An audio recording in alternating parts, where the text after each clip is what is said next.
ॐ सदाशिवसमारम्भां शङ्कराचार्यमध्यमाम् अस्मदाचार्यपर्यन्तां वन्दे गुरुपरम्परा।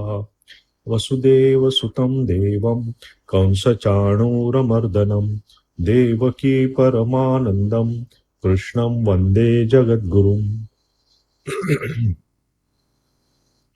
तर आपण आता 13व्या अध्यायामध्ये काही गुण बघत होतो की जे गुण अंगी बाळगल्यानंतर आपल्याला आपलं हे जे स्पिरिच्युअल जीवन जे आहे ते अजून चांगल्या रीतीने आपण घालवू शकतो. आणि त्यालाच वेदांतामध्ये म्हणतात की ज्ञान योग्यता प्राप्ती, की तुम्हाला ज्ञान मिळवायचं असेल तर त्यासाठी तुमच्या आधी योग्यता असायला पाहिजे. तुम्हाला जर इंजिनियर व्हायचं असेल तर त्यासाठी तुम्हाला आधी 12वी पास मिनिमम पाहिजे, आणि मग ती काय तुमची एंट्रन्स एक्झाम असते ती तर पास व्हायलाच पाहिजे.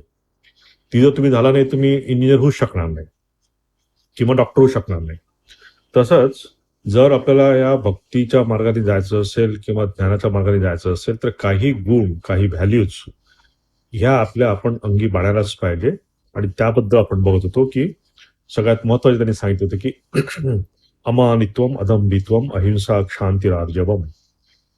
हे आपण त्यातले 5 गुण आपण मागच्या क्लासमध्ये बघितले होते. अमानित्वम याचा अर्थ काय ते आपण बघितलं. की अभिमानी, स्वतः साधारण आपण आपल्या भाषेत म्हटलं तर अभिमान. दंभ म्हणजे इथे फिजिकल एक्सप्रेशनचा भाग येतो, की म्हणजे राजसिक माणसाचं बघा त्याचा पेहराव वेगळा असतो, सात्विक माणसाचा पेहराव वेगळा असतो, तामसिक माणसाचा पेहराव पुन्हा वेगळाच असतो. तर या प्रकारचा दंभ, अहिंसा, शांती आणि आर्जवम. शांतीमध्ये आपण 2 इम्पॉर्टंट तिथे पॉइंट बघितले होते, की एक असते तितिक्षा, की सहनम सर्व दुःखानाम अप्रतिकारपूर्वकम चिंता विलाप रहितम सा तितिक्षा निकंत्यते. की तितिक्षा एक वेगळी, की जे काही आपल्या समोर येतं त्याचा कुठल्याही प्रकारचा प्रतिकार न करता सामना करणं. पण शांती इथे भगवान शंकराचार्य अर्थ करतात की शांती म्हणजे माझ्या चांगल्या होण्याच्या दृष्टीने, म्हणजे माझं फ्युचर आता ते कसं अनफोल्ड होणार आहे त्याच्यासाठी वाट बघणं. म्हणजे इम्पेशंट होणं नाही. बरेच वेळा आपण इम्पेशंट होतो की आता काय होणार आहे माझं, पुढे काय होणार आहे, पुढे काय होणार आहे, होईल की नाही, होईल की नाही. तर ते इम्पेशंट न होणे, त्यासाठी वाट बघणं, त्याला म्हणतात शांती. तर हे आपण काही गुण बघितले होते.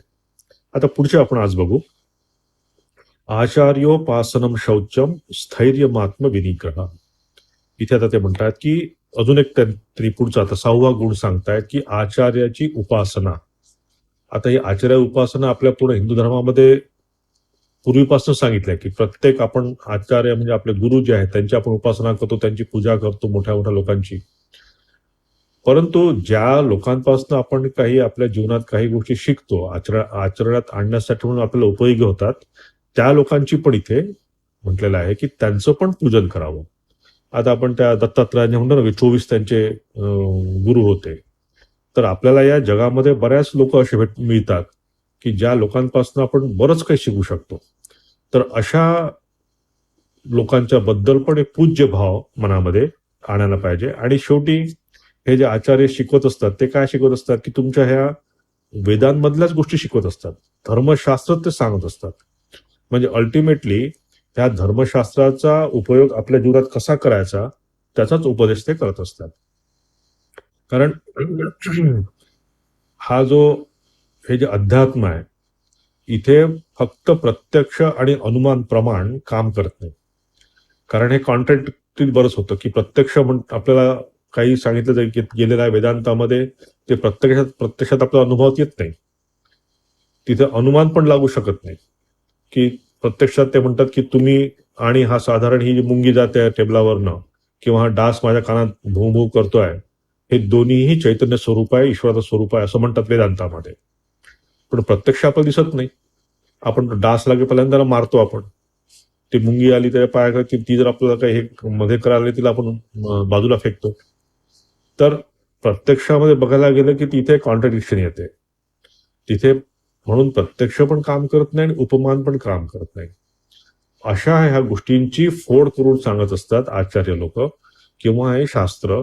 त्यासाठी म्हणून ही सांगितली आहे की आचार्याचं उपासना करणं, की ज्या माणसांकडनं, की ज्या लोकांकडनं आपल्याला हे धार्मिक जीवन घालवण्यासाठी म्हणून काही मार्गदर्शन मिळतं, त्या लोकांची उपासना.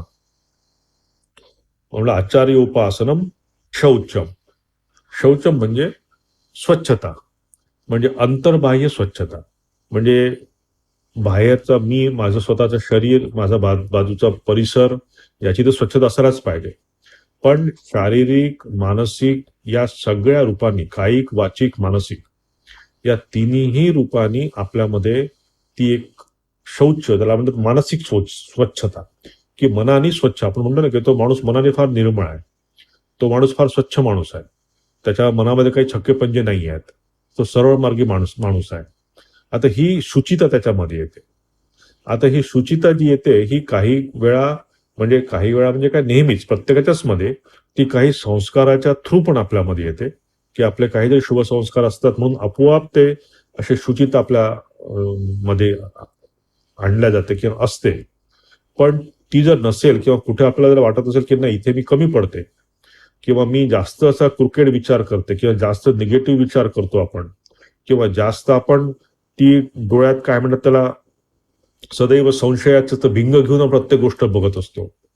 असा असतो प्रत्येकाचा स्वभाव. तुमच्या आजूबाजूला पण बघाल, माझ्या आजूबाजूला मी बघतो की प्रत्येक गोष्ट आपण त्या संशयानेच बघत असतात माणसं. तर हा जो स्वभाव आहे, हा स्वभाव आपण थोडा प्रयत्नाने पण घालवू शकतो. आणि हीच आहे ती सुचिता, हीच आहे ती साधना, की शरीर मनाची जर शुद्धता झाली आणि तशी जर नसेल झाली, आपल्याला जसं वाटतं की आपण कुठेतरी कमी पडतोय, अशा वेळेस याचा जास्त करून अभ्यास करणं स्वतःमध्ये, ती कशी घालवता येईल त्याचा विचार करणं, म्हणजेच ही साधना इथे सांगितली आहे. म्हणून म्हणतात की शौचम हे अत्यंत आवश्यक आहे. कारण ज्या मनाने आपण ईश्वराच्याकडे जाणार आहे, ज्या मनाने आपण ईश्वराची उपासना करणार आहे, त्यामध्ये जर आपल्यामध्ये सरळता नसेल, मनामध्ये जर विश्वास नसेल, तर मग कठीण आहे. म्हणजे गुरुनी सांगितलेल्या वाक्यावर पण आपल्याला एखादा अविश्वास होऊ शकतो, शास्त्रात सांगितलेल्या वाक्यावर पण आपल्याला एखादा अविश्वास येऊ शकतो. तर असं जर एकदा डाऊटिंग नेचर असतं माणसाचं, किंवा असं जर प्रत्येक वेळेस आपल्याला ते प्रश्न पडत असतील, तर या आध्यात्मिक जीवनात पुढे जाणं फार कठीण आहे. कारण मग जसं सांगितलं मी तुम्हाला, की प्रत्यक्ष आणि अनुमानाने ह्या गोष्टी समजू शकत नाही आध्यात्मिक जीवनातल्या. तिथे बऱ्याच वेळा आपल्याला विश्वास ठेवावा लागतो. बऱ्याच वेळा आपल्याला फक्त शास्त्र जसं म्हणताय तसं पूर्ण ऐकावं लागतं. शास्त्रस्य गुरुवाक्यस्य सत्यबुद्धी अवधारणा, की शास्त्रामध्ये जे सांगितलं आहे, गुरुने जे सांगितलं, त्याच्यामध्ये सत्यबुद्धीचं अवधारण करणं हे फार महत्वाचं आहे. आणि तेच इथे ती सुचिता, तेच शौच इथे अपेक्षित आहे, शारीरिक, मानसिक आणि वाचिक या तिन्ही लेवलवर. स्थैर्य मात्म विनिग्रह. आता हे स्थैर्य, स्थैर्य म्हणजे काय, मनाची विल पॉवर, की एखादी गोष्ट मी हातात घेतली तर ती शेवटपर्यंत घेऊन जाणं. म्हणजे आपण जगामध्ये बघतो, लोक असतात की ते एखादं काम सुरू करतात, पण ते काम सुरू करायच्या पूर्वीच त्यांना असं वाटतं की मला यात सक्सेस मिळेल की नाही, मला जर फेल्युअर मिळालं तर, आणि त्यामुळे मग ते काही करतच नाही. म्हणजे करायचं बाजूलाच राहतं. म्हणजे एखादं काम सुरू करायचं, पण त्यात मला अपयश येईल म्हणून काम न करणं. दुसऱ्या प्रकारचे लोक असतात की ते काम सुरू करतात, परंतु थोडं जर अपयश आलं तर ते अर्धवट सोडून जातं, की आता पुढे जाण्याचा अर्थ नाही, हे मला जमणार नाहीये, आता मी हे करू शकणार नाहीये, आणि तिथेच आपण थांबतो. तर हे दुसऱ्या प्रतीचे लोक.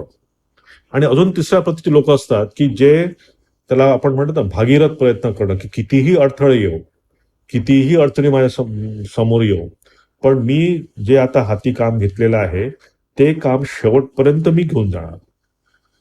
हे स्थैर्य इथे अपेक्षित आहे, की जेव्हा आपण या साधना करतो, या साधनेमध्ये 1 वर्षात, 2 वर्षात, 6 महिन्यामध्ये काही आपल्याला सक्सेस मिळत नसतो. कित्येक जन्म त्याचे घालवा लागतात, आणि ते घालवायची तयारी आपली असायला पाहिजे, थोडी मानसिकता आपली असायला पाहिजे. ती गोष्ट आहे ना, की त्या नारद मुनी चालले होते, तर त्यांना विचारलं गेलं की माझी मुक्ती केव्हा होणार आहे. तर एका साधकाला त्यांनी सांगितलं की तुला 3-4 जन्म अजून बाकी आहे. तेव्हा तो डोक्याला हात लावून बसला की बापरे, अजून 3-4 जन्म बाकी आहेत. आणि अजून एखादा विचारलं की माझी मुक्ती केव्हा होणार? तेव्हा नारद मुनी त्याला म्हटलं की हे चिंचेचं पान आहे ना, चिंचेचं झाड आहे, त्याला जितकी पानं आहेत, जोपर्यंत ही पानं सगळं संपणार नाही तोपर्यंत तुझं काही मुक्ती शक्य शक्य नाही. आणि तो नाचायला लागला की ऍटलिस्ट केव्हा तरी होणार आहे हे. म्हणजे चिंचेचे पानं, त्याची इतके बारीक बारीक त्याचे पानं असतात की ते कोटी कोटी त्याला पानं असतील, पण तिथे माझं होणार आणि आता मी करणं त्यासाठी म्हणून सुरू करायला पाहिजे. तर हे जे स्थैर्य आहे आध्यात्मिक जीवनामध्ये, कारण आपल्याला ते स्थैर्य नसतं. थोडंसं केलं की असं वाटतं की आपल्याला काहीतरी व्हावं. आमच्या इथे काल एक म्हणजे चहा पित असताना महाराज भेटले. ते 4-6 महिन्याला कुठेतरी सुट्टीवर गेले होते आणि आले परत. म्हणलं 4-6 महिने गेलो, मी इतकी साधना केली, काय केली, पण काहीच झालं नाही म्हणले मला. असं वाटलं होतं काही मिळेल. आता का तुमच्या 4-6 महिन्याच्या साधनेवर काय तो भगवंत बसलाय का तुम्हाला द्यायसाठी तिथे? तसं नाहीये ते. हे स्थैर्य, हा जो निग्रह पाहिजे, की मी जेव्हा आता तो मार्ग घेतलाय त्या मार्गाला शेवटपर्यंत यश मिळेपर्यंत मी जाणार म्हणजे जाणार. त्याच्या मागे येणार नाही मी. तर हे स्थैर्य इथे अपेक्षित आहे. म्हणून आचार्योपासनम शौचम स्थैर्यम आत्मविनिग्रह. आता इथे नॅचरली जेव्हा तुम्हाला स्थैर्य केव्हा असणार आपल्यामध्ये, की जेव्हा आपल्या मनावर स्वतःचा ताबा आहे.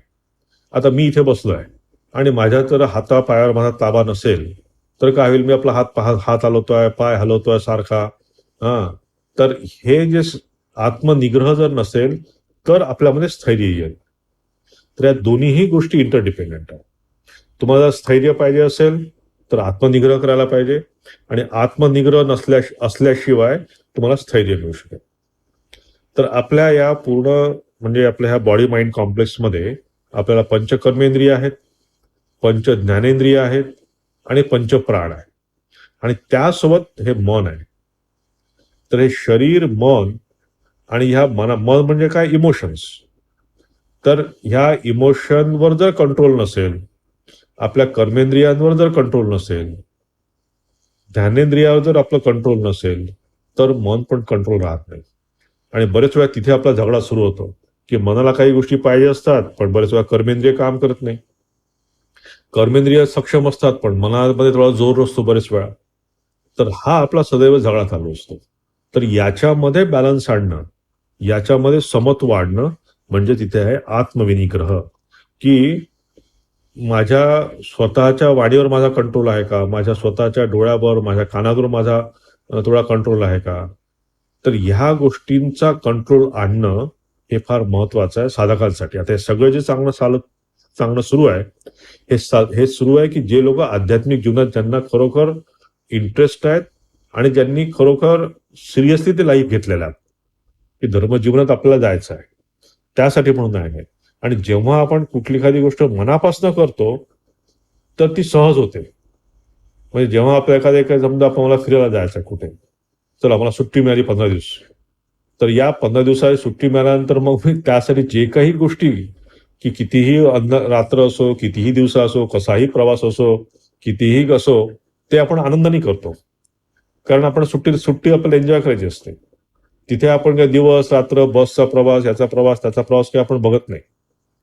तर जेव्हा आपला निश्चय पक्का असतो आणि ते करायची जेव्हा आपला आतून इच्छा असते, तेव्हा मग ह्या सगळ्या गोष्टी सहज होतात.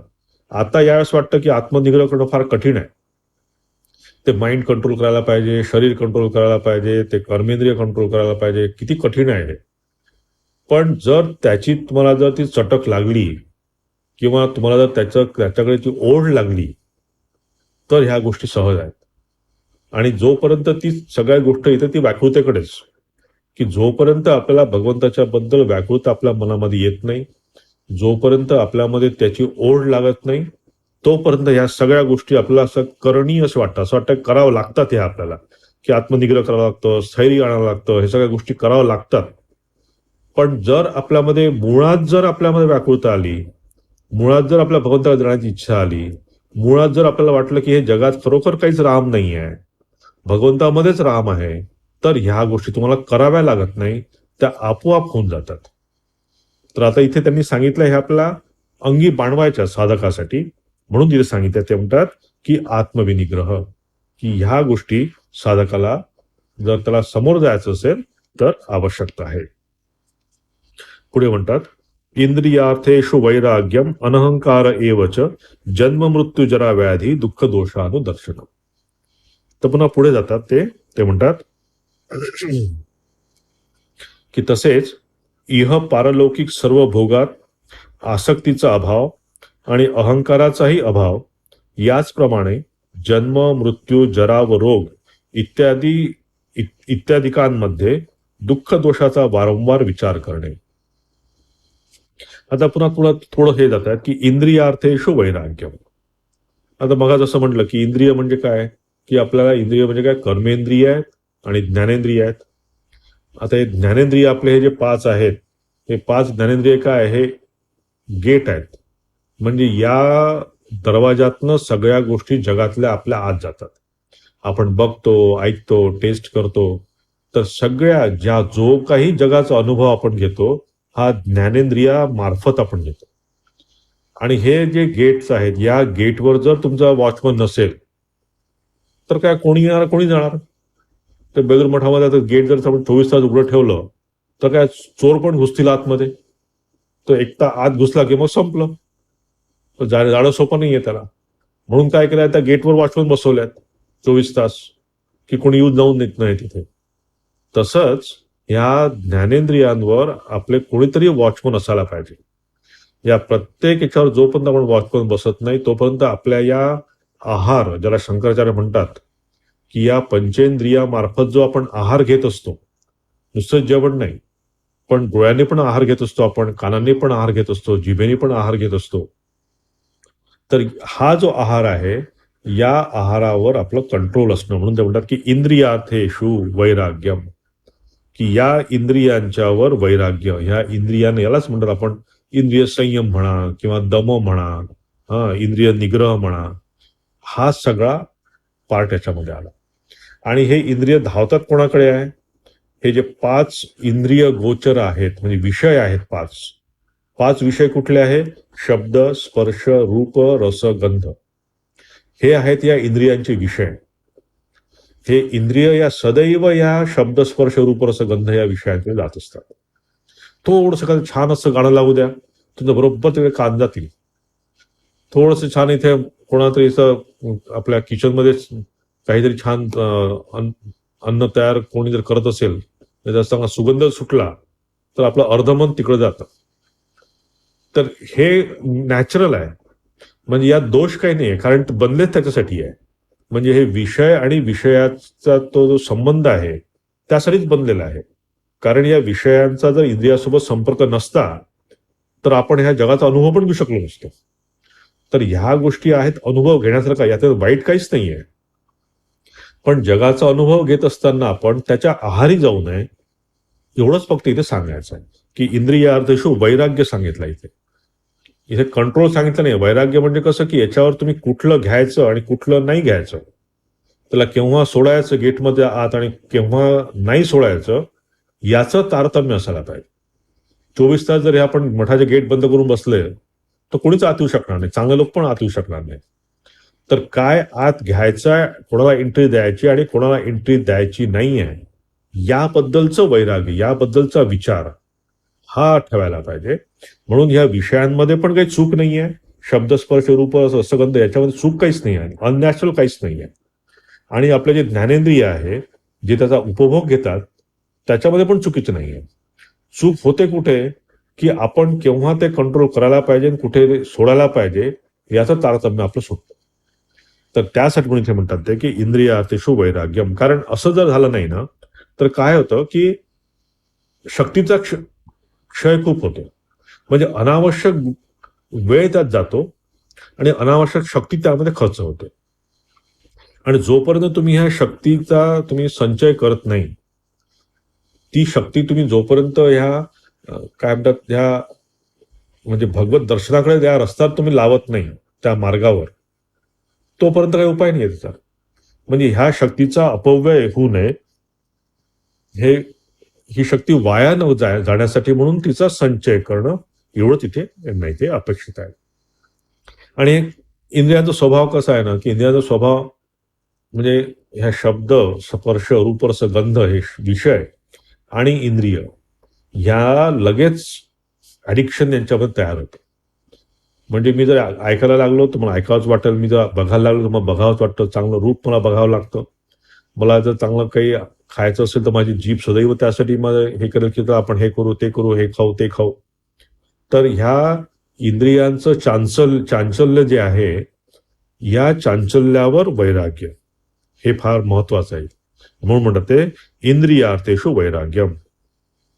आपण याच्यापूर्वी बघितलं ना, यततो ह्यपि कौंतेय, ते म्हणतात ना, यततो ह्यपि कौंतेय पुरुषस्य विपश्चितः, की विपश्चित पुरुष, जो विवेकी पुरुष, पुरुषामध्ये तर आहेच, पण त्यामध्ये हा जो आहे इंद्रियार्थेषु वैराग्यम, त्या लोकांसाठी इंद्रियार्थी प्रमाथीनी हरंतीम प्रसभम म्हणा, की हे इतके प्रबळ आहेत, हे यांचं दोघांचं संयोग, की हरंतीम प्रसभम मनः, की जोर करून म्हणजे तुमची मान धरून तुम्हाला ते एखादा तुम्हाला म्हणजे कोणाकडे तुम्ही अट्रॅक्ट झाला काही खाण्याच्या म्हणे बघण्यामध्ये, तर ते तुम्हाला तिथे तुमचा वैराग्य टिकू शकत नाही तिथे आणि विवेक पण टिकू शकत नाही.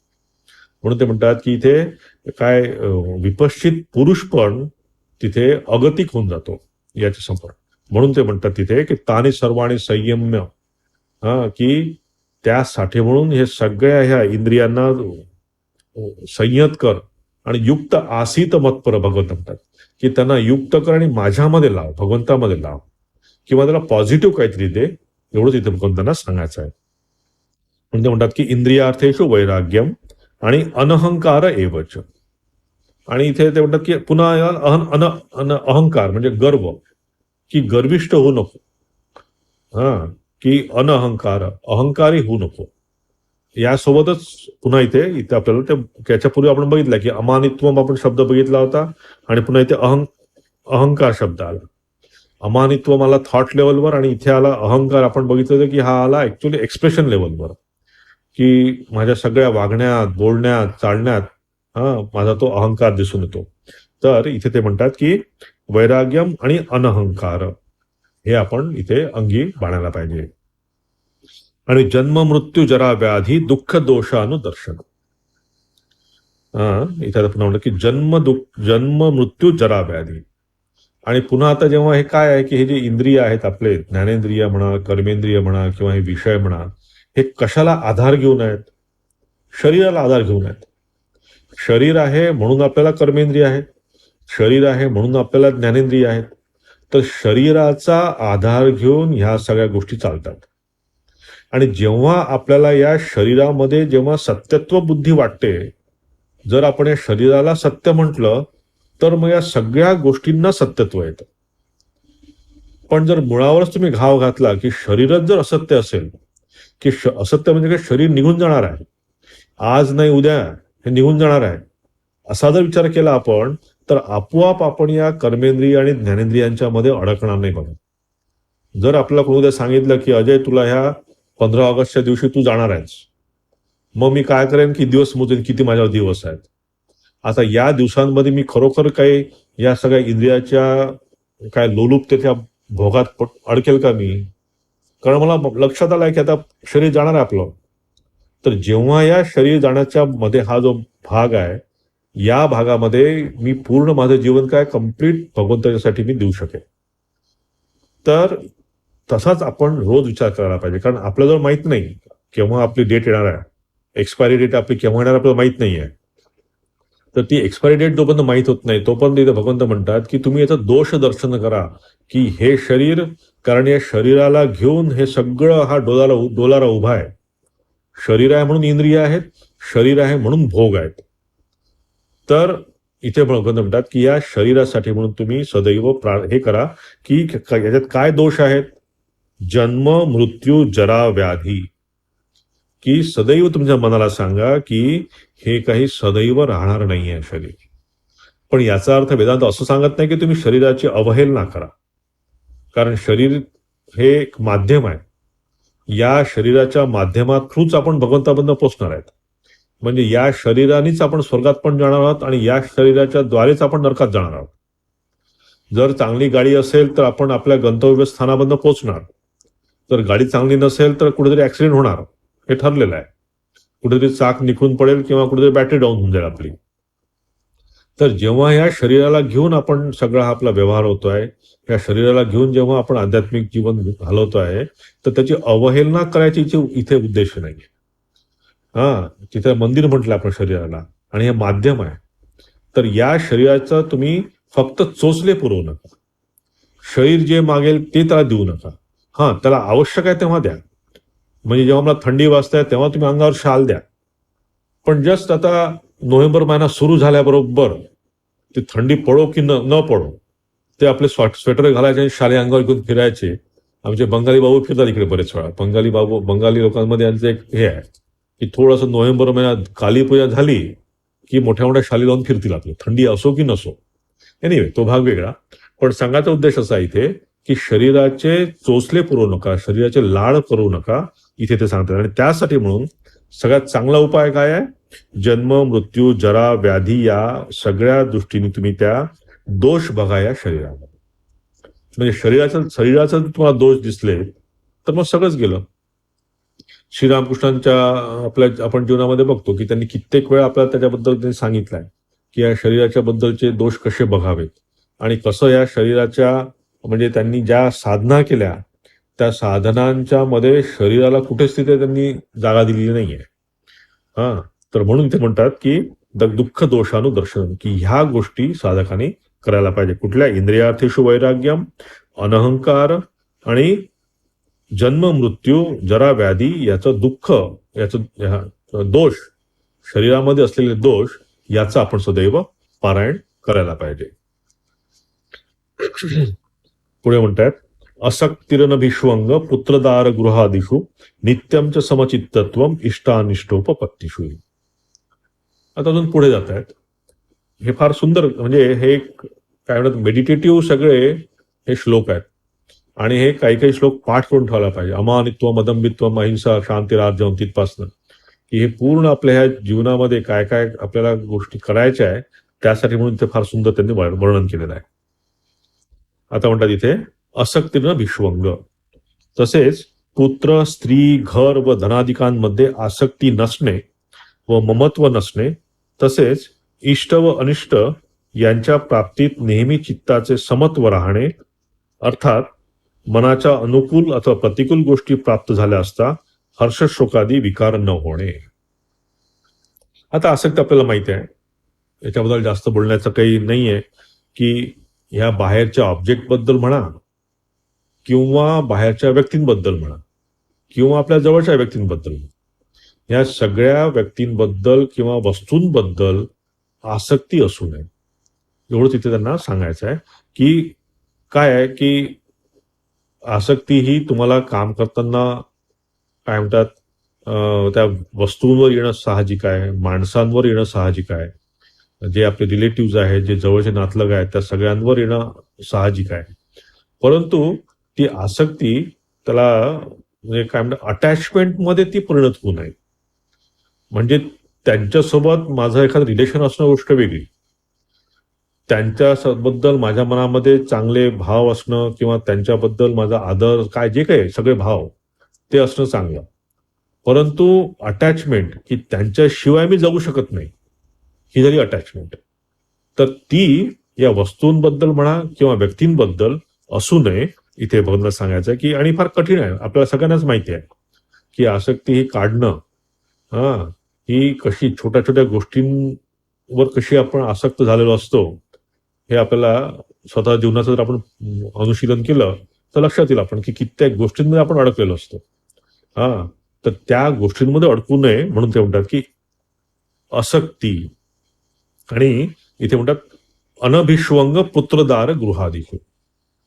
आता अनभिष्वंग हा शब्द म्हणतात की एक्सेसिव्ह अटॅचमेंट, म्हणजे अटॅचमेंट इज अलाउड, म्हणजे थोडीफार, म्हणजे मी असं म्हणतो की गृहस्थांसाठी किंवा संसारिक लोकांसाठी आपल्या इथे अटॅचमेंट थोडीफार असणं काही चुकीचं नाहीये, परंतु ती एक्सेसिव्ह अटॅचमेंट असू नये.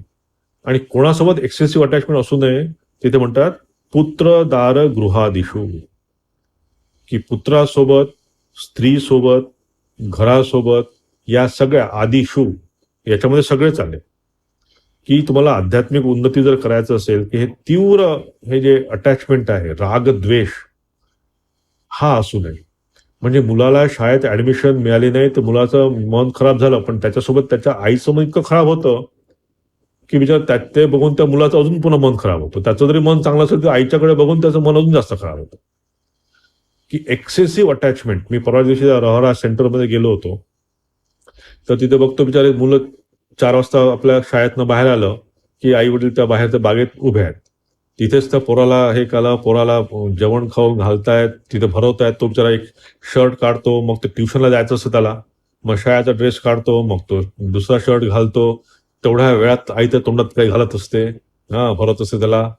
हा एवढं सगळं त्याचं पूर्ण तिथे काय परिवर्तन केल्याबरोबर तो मुलगा बसला असतो. जसा काही तो खूप थकून आलाय बिचारा पोरगा, मग तो आपला त्याला फक्त चावून देत नाही आई, फक्त बाकी सगळं करून देते. आता झालं कसं आहे ना, आता 1-2 असेच मुलं राहिलेले आहेत. आणि हा सगळा मला ते महाराज सांगायचे की महाराज ते म्हणले हे वडील लोक काहीही आता बघत नाही, सगळं कंट्रोल आई करतं. सगळ्या मुलांच्या आया येऊन आम्हाला सदैव हे करतात की या मुलाचं असं का झालं, मुलाचं तसं का झालं. जेव्हा आम्ही पालकांची सभा घेतो त्या पालकांच्या सभेमध्ये काही करणं त्याच्यासोबत वडील आले असतात, पण वडील काय करतात, त्याच्या आईच्या बॅग फक्त घेऊन सांभाळत उभे असतात खाली मान घालून. सगळं बोलत असते ती आई. तर ह्या सगळ्यांमध्ये काय आहे, एक्सेसिव्ह अटॅचमेंट तयार होते.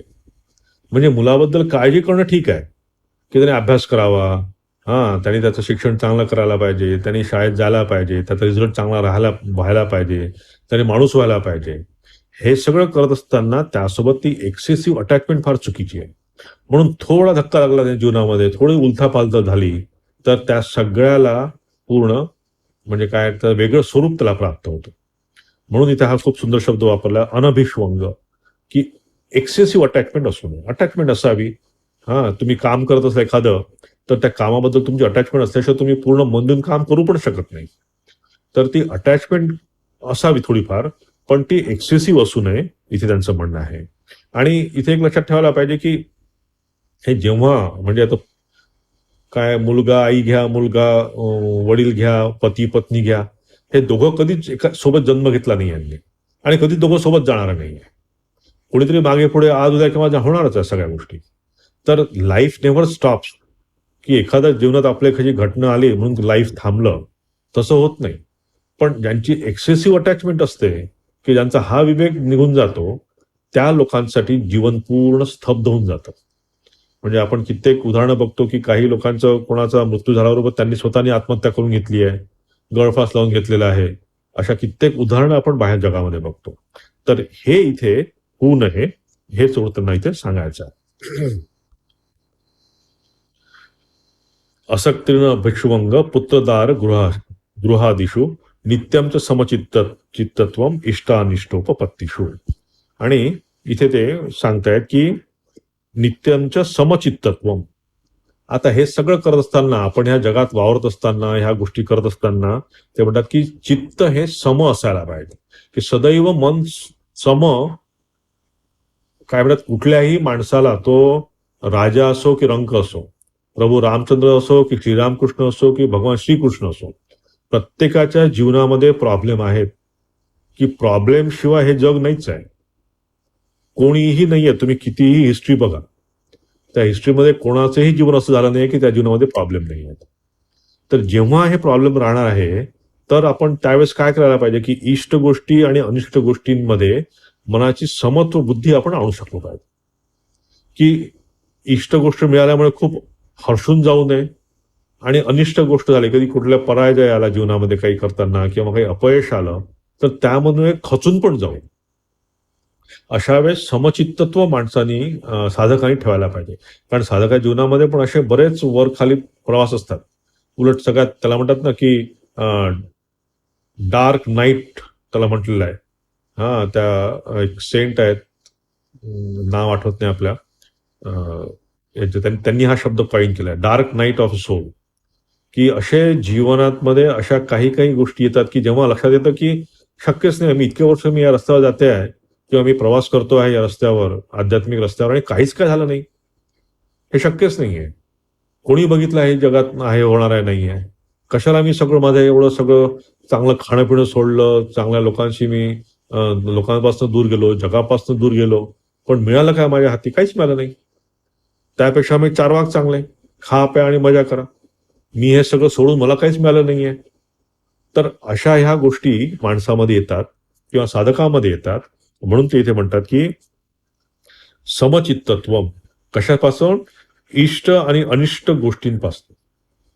की जीवनात चांगल्या गोष्टी पण येतात, वाईट गोष्टी पण येतात.